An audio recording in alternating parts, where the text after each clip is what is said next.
आपका public times में। नमस्कार, मैं संध्या। तो चलिए बिना देरी किए जानना शुरू करते हैं बिहार की खास खबर को। जिलाधिकारी डॉक्टर चंद्रशेखर सिंह ने कोरोना से पीड़ित लोगों की बढ़ती संख्या को देखते हुए प्रशासनिक स्तर पर आवश्यक व्यवस्था सुनिश्चित कराने हेतु अधिकारियों के साथ बैठक की।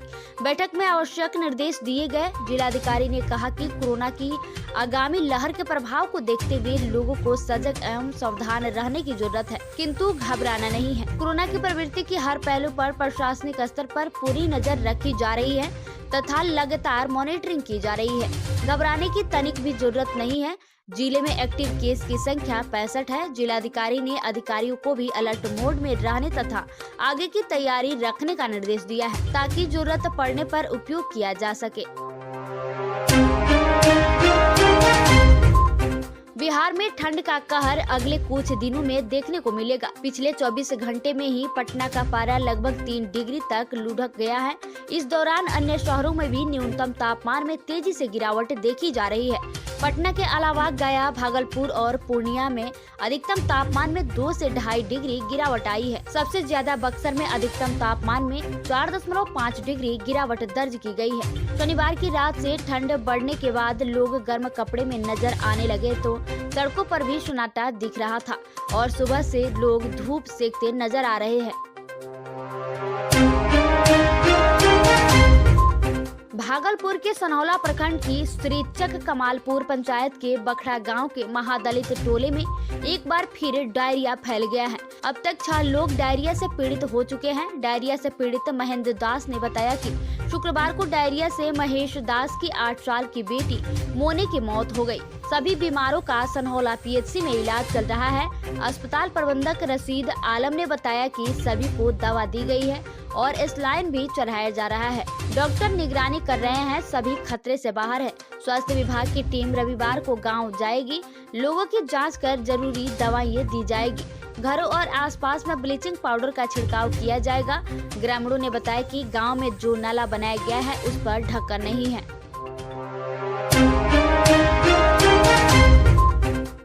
दरभंगा जयपुर रूट पर स्पाइस जेट ने कनेक्टिंग हवाई सेवा शुरू की है।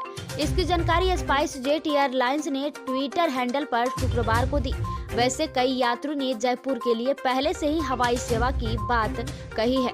वैसे इसका किराया अधिक बताया गया है। अब स्पाइस जेट ने इस रूट में किफायती दर पर हवाई सेवा प्रारंभ की है। यात्रियों के यात्रा में करीब 5 घंटे लगेंगे, जहां दिल्ली में चेंज करना होगा। पैसेंजर को दिल्ली एयरपोर्ट पर 1 घंटे से अधिक का समय गुजारना पड़ेगा। किराया करीब 16,000 रुपए है। बताया गया है कि यात्रियों के अच्छे रिस्पांस को देखते हुए कंपनी ने यह निर्णय लिया है। 11 दिसंबर को सभी टिकट बुक बताया गया है। मुख्यमंत्री नीतीश कुमार ने बिहार को विशेष राज्य का दर्जा दिलाने की मांग नए सिरे से उठाई है।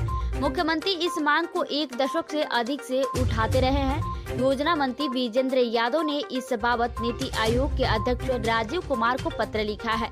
पत्र में कहा गया है कि बिहार विशेष राज्य का दर्जा पाने के सभी मानकों पर खरा उतरा है। उधर इस मुद्दे पर राज्य की कैबिनेट 2 फाड़ दिख रही है। राष्ट्रीय जनतांत्रिक महागठबंधन की सरकार में शामिल भारतीय जनता पार्टी कोटे से उप मुख्यमंत्री रेणु देवी ने सवाल किया है कि जब केंद्र की नरेंद्र मोदी सरकार विशेष राज्य के दर्जा से अधिक धन दे रही है तो इस मांग का क्या औचित्य है। जिले के किसानों के लिए सरकार ने एक बड़ा तोहफा दिया है। अब बिना किसी जमानत के केसीसी पर किसानों को 1,60,000 की राशि ऋण के रूप में दी जाएगी। फिलहाल मछली, गाय, भैंस, सुअर, मुर्गी व बकरी पालने वाले पशुपालक किसानों को इस योजना का लाभ दिया जा रहा है। बताते हैं कि पशुपालकों को बेहतरी के लिए इस योजना का लाभ पशुपालकों को मिल सके, इसके लिए राज्य सरकार ने सभी जिलों के लिए लक्ष्य तय कर दिया है। पूर्वी चंपारण जिले में पंचायतवार 50 पशुपालकों को केसीसी ऋण उपलब्ध करवाने का लक्ष्य भी सभी ब्लॉक नोडल पदाधिकारी को दिया है। बिहार के विभिन्न जिलों के शहरों के गली कूचे में संचालित हो रहे निजी विद्यालयों के संचालकों पर सरकार नकेल कसने जा रही है। ऐसे निजी विद्यालयों का ई संबंध के लिए शिक्षा विभाग ने पोर्टल पर ऑनलाइन आवेदन मांगा था। जिसकी मियाद 31 दिसंबर तक है। अब तक प्राप्त आवेदनों की जांच में बिना मान्यता के 107 निजी विद्यालय पाए गए हैं, यानी ऐसे विद्यालय केवल कागज पर सीबीएसई या अन्य बोर्ड से बिना मान्यता प्राप्त के संचालित हो रहे हैं। हालांकि जांच अभी जारी है, इसलिए अनुमान लगाया जा रहा है कि बिना मान्यता के निजी विद्यालयों की संख्या में और इजाफा संभव है।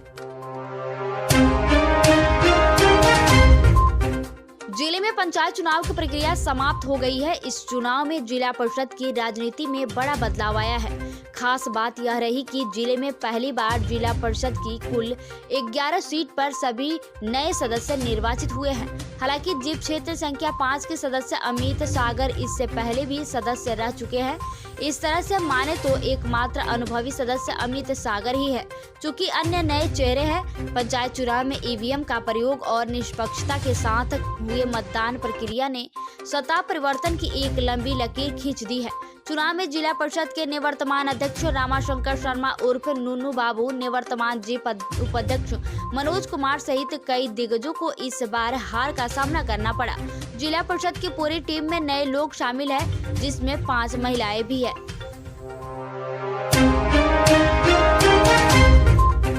दानापुर मंडल के गया पटना रेलखंड पर रविवार की दोपहर 12:35 में गया से पटना आ रही 03270 गया Patna MEMU passenger special train एक ट्रैक्टर ट्रॉली से टकरा गई। जहानाबाद और नादौल स्टेशन के बीच ट्रेन किमी 41/28 पार कर रही थी। तभी ईंट लदा हुआ एक ट्रैक्टर ट्रॉली अवैध तरीके से रेलवे ट्रैक पार कर रहा था। ट्रेन के लोको पायलट द्वारा सजगता दिखाते हुए इमरजेंसी ब्रेक लिया गया। इसके पश्चात ट्रेन तो रुक गई, परंतु ट्रैक्टर ट्रॉली के मेमू ट्रेन से टकरा जाने के कारण अनाधिकृत रूप से रेलवे ट्रैक पार कर रही ट्रैक्टर ट्रॉली क्षतिग्रस्त हो गई, जबकि चालक जान बचाकर भाग निकला। वहीं ट्रॉली से ट्रेन के टकरा जाने के कारण मेमू ट्रेन के एक कोच के 4 पहिए भी पटरी से उतर गए।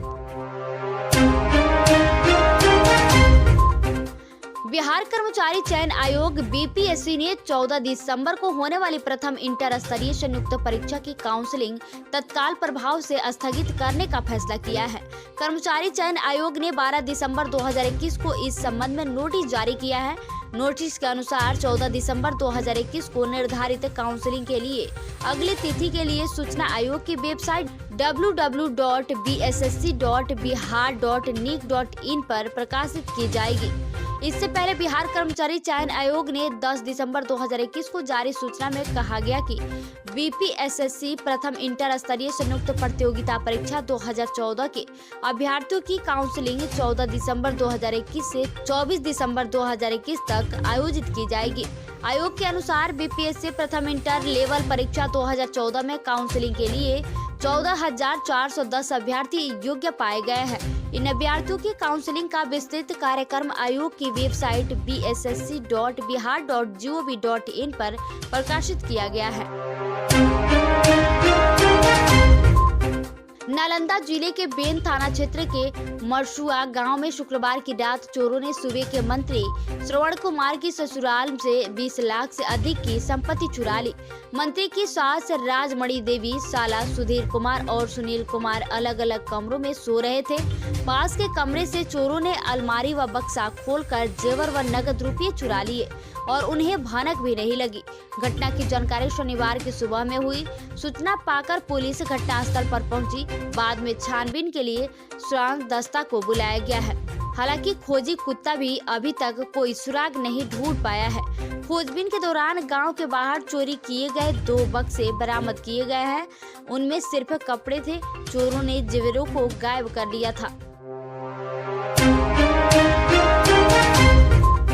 नीति आयोग ने बिहार के 4 जिलों को शिक्षा के क्षेत्र में बेहतरीन उपलब्धि के लिए बधाइयां दी है। झारखंड के दुमका के बाद नीति आयोग ने मुजफ्फरपुर, औरंगाबाद, बांका और शेखपुरा जिलों की रैंकिंग देश के राज्य में क्रमशः दूसरे, तीसरे, चौथे और 5वें स्थान पर करते हुए इन जिलों को परिवर्तन का चैंपियन घोषित करते हुए बधाई दी है। देश के 5 सर्वश्रेष्ठ आकांक्षी जिलों का सार्वजनिक करते हुए नीति आयोग ने ट्वीट कर चैंपियनशिप ऑफ चेंज की डेल्टा रैंकिंग जारी की है।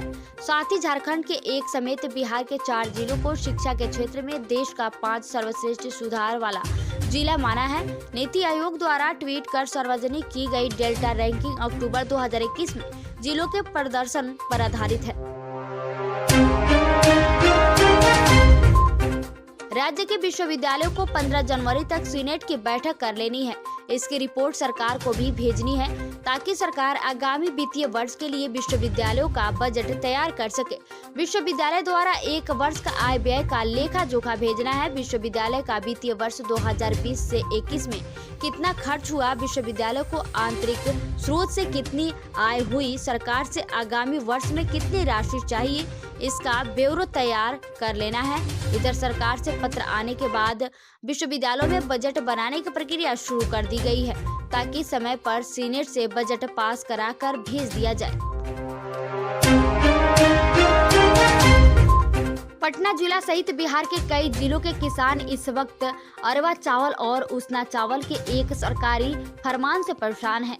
धान अधिप्राप्ति का वक्त गुजर रहा है, लेकिन जिन्हें सरकार ने किसानों से धान खरीद के लिए अधिकृत किया है, वो सरकार के आदेश के बाद भी किसानों से धान नहीं खरीद रहे हैं। किसान परेशान है तो पैक्स के लोगों की अपनी दलील है, लेकिन सरकारी फरमान से सभी फिलहाल परेशानी में है। अररिया के रानीगंज के खरसाई और बगुलाहा पंचायत में बीती रात आग लगने से 1.5 दर्जन घर जलकर राख हो गए। आग लगी के इस घटना में कपड़ा, बर्तन, अनाज, नकदी सहित 10 लाख की संपत्ति जलकर खाक हो गई है। आग लगी की घटना बगुलाहा व खरसाही के पालरा गांव में घटी। बगुलाहा के अग्नि पीड़ितों में राजू शर्मा, विपिन शर्मा आदि शामिल है। इन लोगों के आधा दर्जन घर जलकर राख हो गए। वहीं खरसाई के पालर गांव में पुआल के ढेर से लगी आग ने भीषण रूप ले लिया। देखते ही देखते आग की तेज लपटें उठने लगी। आग ने 1 दर्जन से अधिक घरों को अपनी चपेट में ले लिया है और दोनों जगहों पर स्थानीय लोगों ने कड़ी मशक्कत के बाद आग पर काबू पाया। आगलगी की घटना में करीब 10 लाख रुपए की संपत्ति का नुकसान बताया गया। तो ये थी बिहार की खास खबर। धन्यवाद।